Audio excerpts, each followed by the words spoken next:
After 3 days of protests and the deaths of 7 people comes the concession. Iran's presidential ballots will be recounted. But then what? Can the Guardian Council bring the country back together? Will Mousavi's supporters accept the new result? And just what happened, apparently, to millions of ballots? Iran, the president, the protests and the recount. This is Inside Story.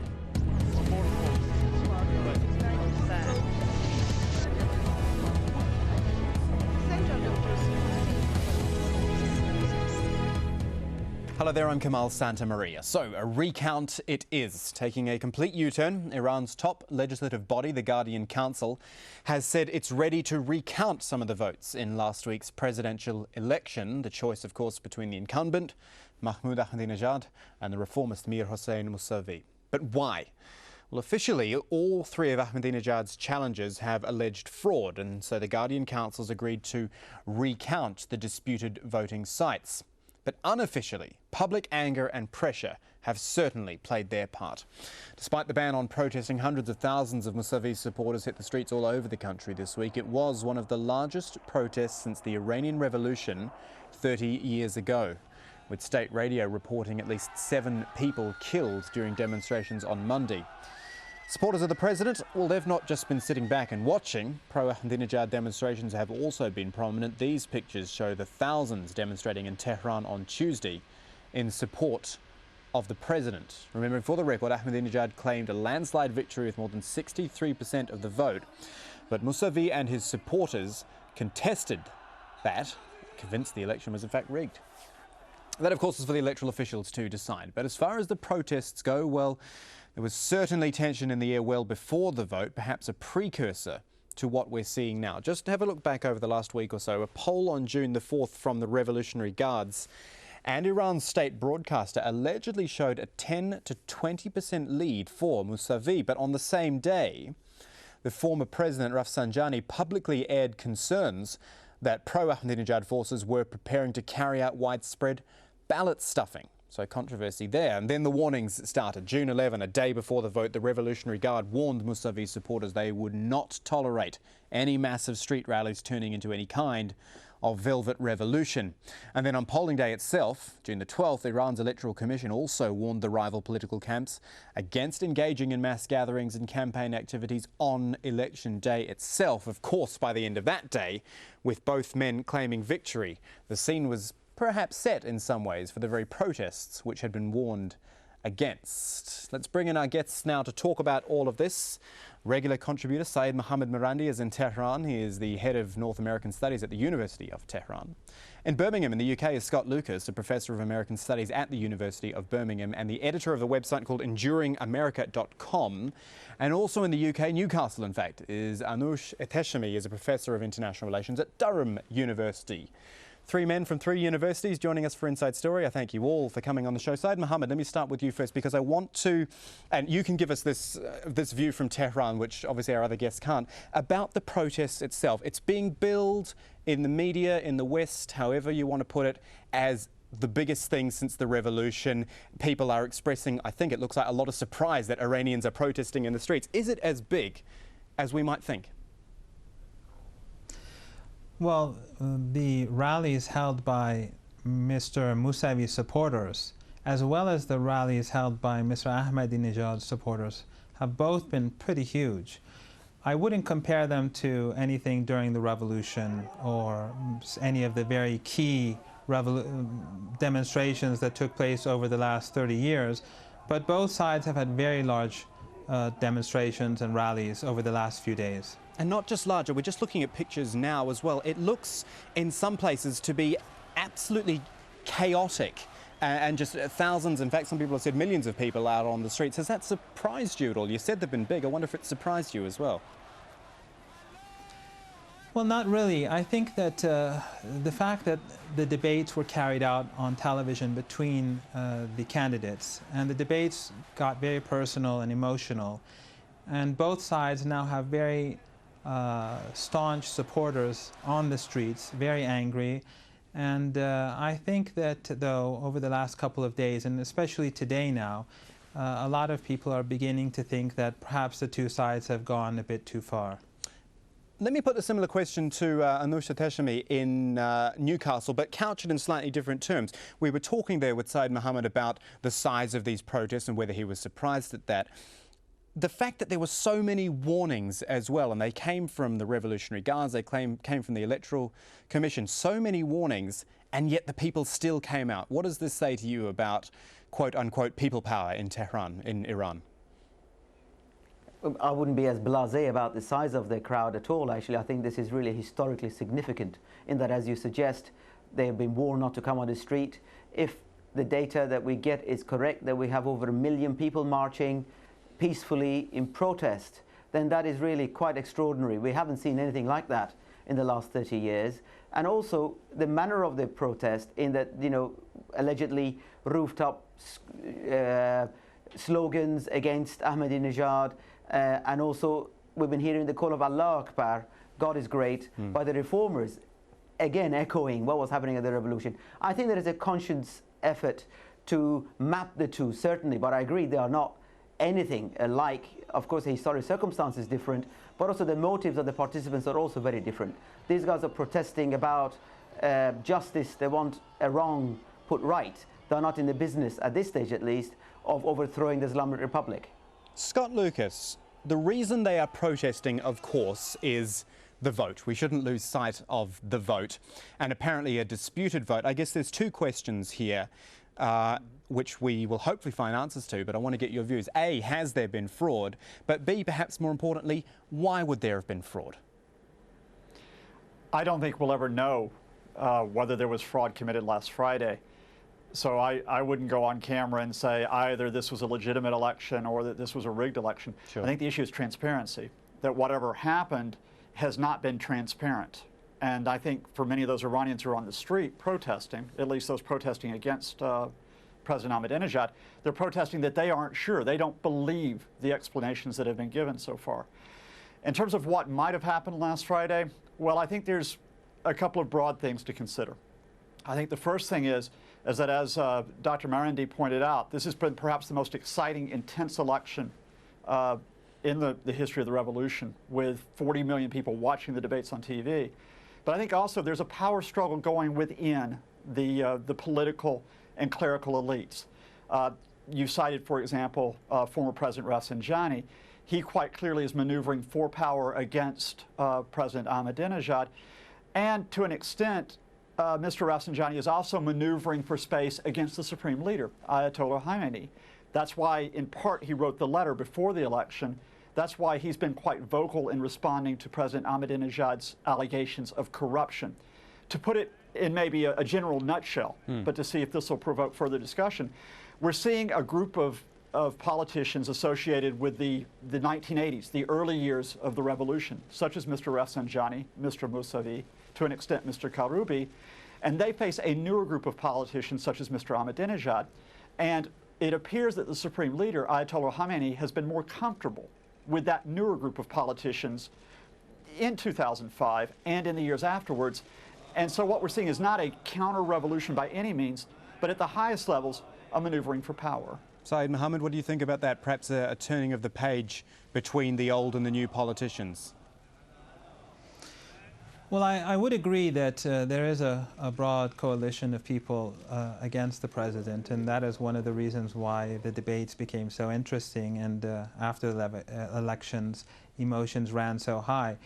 I wouldn't say that the leader himself supported one side or another. His strong support for the current administration during the last 4 years has to a large extent been because of the need to support Iran during dangerous times, the Iranian relaunching of the peaceful nuclear program and the problems that Iran had with the United States. So I think that he deemed it necessary to give this government strong support.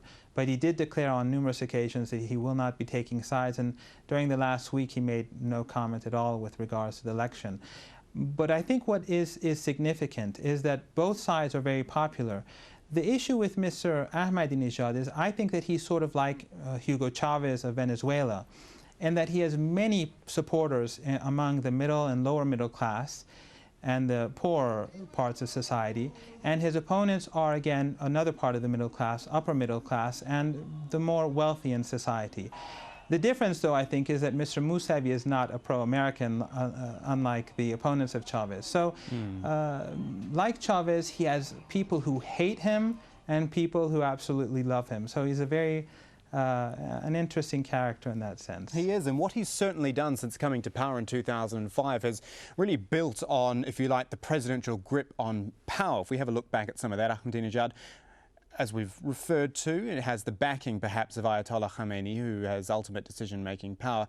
Some say, and some would of course disagree though, that he has even managed to marginalise the Supreme Leader to his own advantage.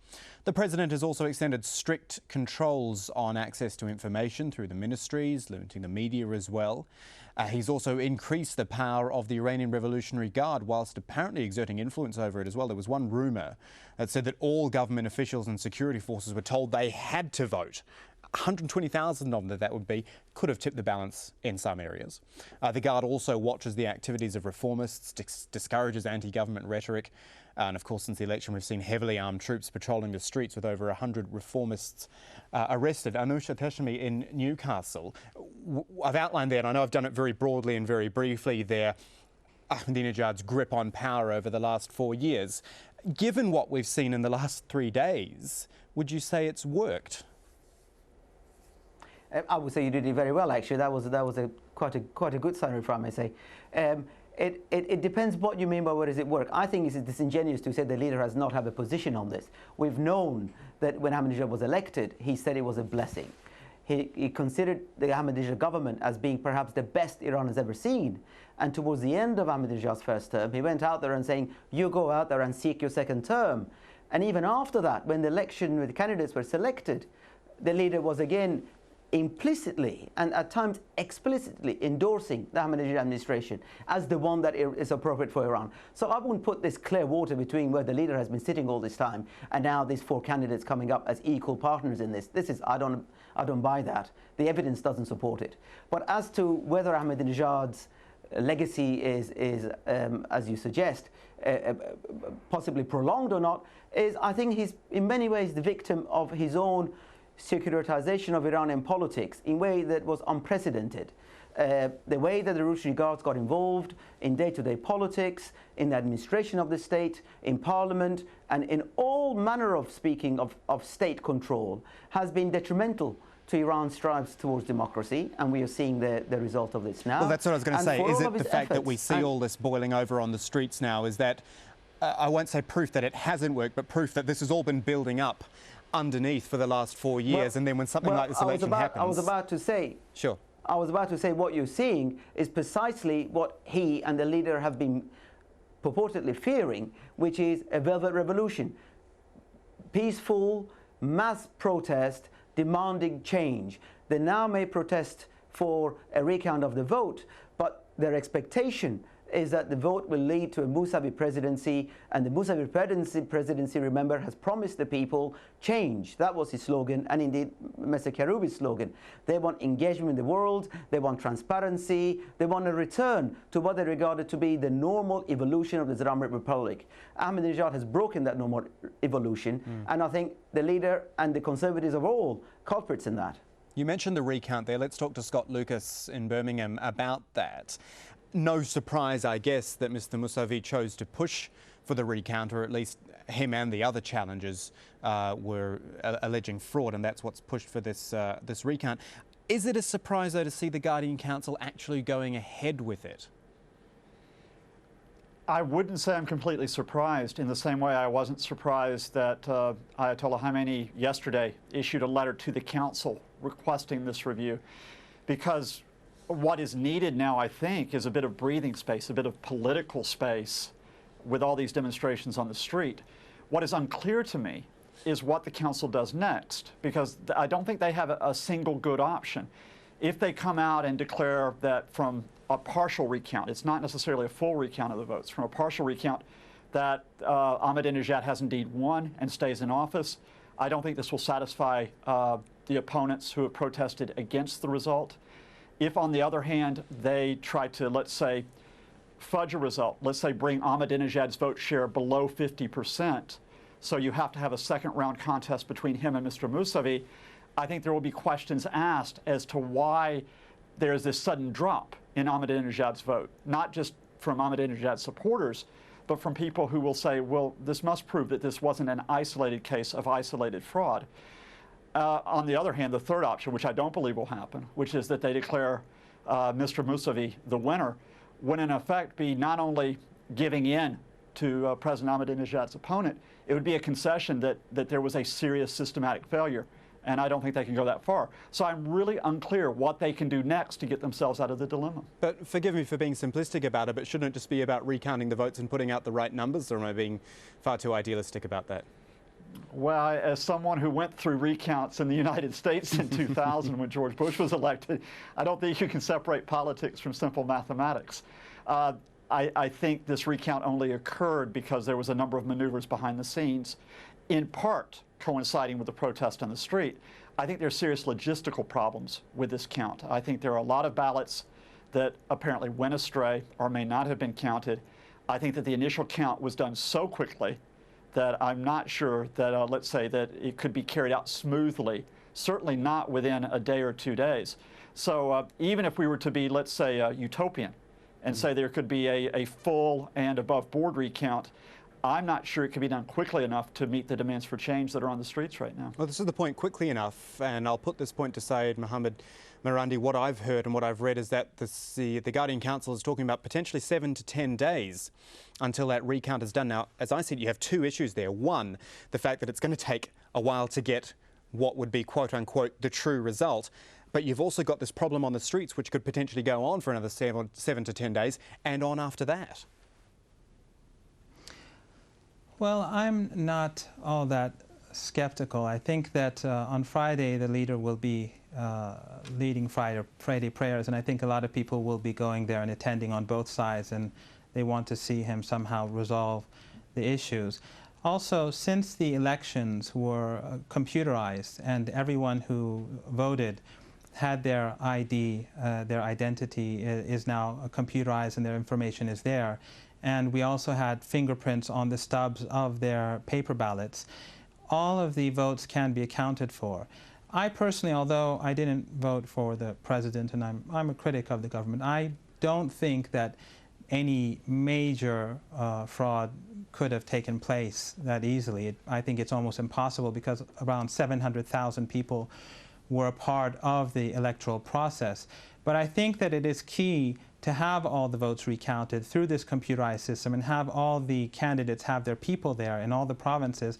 I think if that both sides and all sides are calm down a bit and sit together and go through the material, I think that the issue can be resolved. Just though I'd like to add one point to what your previous guest said. And with regards to the leader, his position with regards to Mr. Ahmadinejad, he has spoken in support of him and he has criticized him. I really don't think that he has taken sides. He just recently made some very severe criticisms of what his deputy did with regards to a couple of organizations, government organizations that they tried to integrate. And therefore, I don't think that's an issue. Both sides, and both Mr. Mousavi as well as Mr. Ahmadinejad, along with the other two candidates, do see the leader as a person who can resolve the issue. And I think that over the next few days, gradually, things will settle down. One major negative element here is that the about 30 channels, television channels, being broadcast from the United States 24 hours a day are really trying to create divisions between Iranians. And even the state-owned media in the United States and Europe, they are carrying coverage and trying to direct public opinion in a way which I think is not constructive. And I think that sort of media coverage that the Persian language media is carrying out from the United States and Europe is highly negative and questionable. Let's get a thought from Anusha Teshami in Newcastle, just to pick up on a point that Syed Mohammed made about things perhaps calming down. Now, as I pointed out, there's this possible 7 to 10 day period coming up. I know you're thousands of miles away, but do you feel that things could settle down a little bit with the knowledge that there is a recount, or have we got 7 to 10 days of protest still to come? But the issue, as we've heard, is how long will the recount take, and also how substantive is the recount going to be? If as is suggested by my colleague in Tehran, that the computerized ballots be recounted. That should have happened in the first place, frankly, but it wasn't. And if that is the case, then that generally will take some time to gather, collate that data, and then having representatives of the 4 candidates present when that takes place. And the sense one gets is that the population is impatient and they're looking for a quick fix here. And the recount, frankly, if it doesn't go, as we've heard, to satisfaction of either party, Mousavi or Ahmadinejad, and it's not likely to go to satisfaction of both parties, is still going to suffer from lack of acceptance and therefore legitimacy. So the whole process in many ways has already been tainted, very sadly, and that would leave a long mark on whomever is ultimately declared as a president. There is, of course, another option which has been mooted, and that is to find irregularities of such substance to then declare the vote null and void and then have a re-election. That again is damaging for the reputation of the Iran Republic, of its government and the Interior Ministry and indeed the Guardian Council. So I can't see that being the best case scenario, right. But it may well be not the worst case scenario if this respite period actually endangers more violence and more protest. Gentlemen, we're almost at the end of the show, and what I've really wanted to do with this show was look through the prism of only Iran, but I'm going to give in to that classic urge and look further afield, look to the West, look to international reaction. Quick word from Barack Obama. Have a quick listen to this and we'll talk in a moment. I am deeply troubled by the violence that I've been seeing on television. I think that the democratic process, free speech, the ability of people to peacefully dissent, all those are universal values and need to be respected. Scott Lucas, a quick thought from you on that, because it's kind of conflicting. In one sense, you think Barack Obama is being very careful, not mentioning the vote, not mentioning the recount, not mentioning the candidates, just talking about the issue of democracy. But can it also still play into Ahmadinejad's hands, in that it's viewed in Iran as any level of Western interference, Western interjection, and it plays into his hands? Well, I would make 2 points. I think the first is on the U.S. side, that Obama and his administration have been very careful. So, for example, they have said that whoever is the next president, they will continue the dialogue with Iran. And Obama also said later on in that interview that you were playing, he said, at the end of the day, this choice is for the Iranian people themselves, and we're not going to interfere with that. And I think that distances Obama from George Bush, for example, who would have tried to intervene and tried to alter the regime. But I think the second point is within Iran itself, and that is from an outsider's perspective. I don't think the major issue for the Iranian people, even though President Ahmadinejad tried to play this card in his post-election press conference about Western media, Western interference, I don't think the perception of most Iranians is that the Americans are trying to alter this result. This is not 1953 and the attempted overthrow of an elected government. I think the issue for most Iranians, quite frankly, is the legitimacy of their own system. And the United States is not at the center of that question, it's to the side. Interesting discussion, gentlemen. Really interesting. Thank you for your time. Thank you for joining us, all our guests. Syed Mohammed Mirandi there in Tehran, Scott Lucas in Birmingham, and Anush Ateshami in Newcastle. As I said, 3 academics from 3 universities there, and I think we got a very interesting discussion. Thanks, guys. And to you, our viewer, as well, thanks for joining us for Inside Story. You can always send a comment on this show or a suggestion for a future show. Our email address is at the bottom of the screen. It's insidestory@aljazeera.net. But from the whole team for now, goodbye.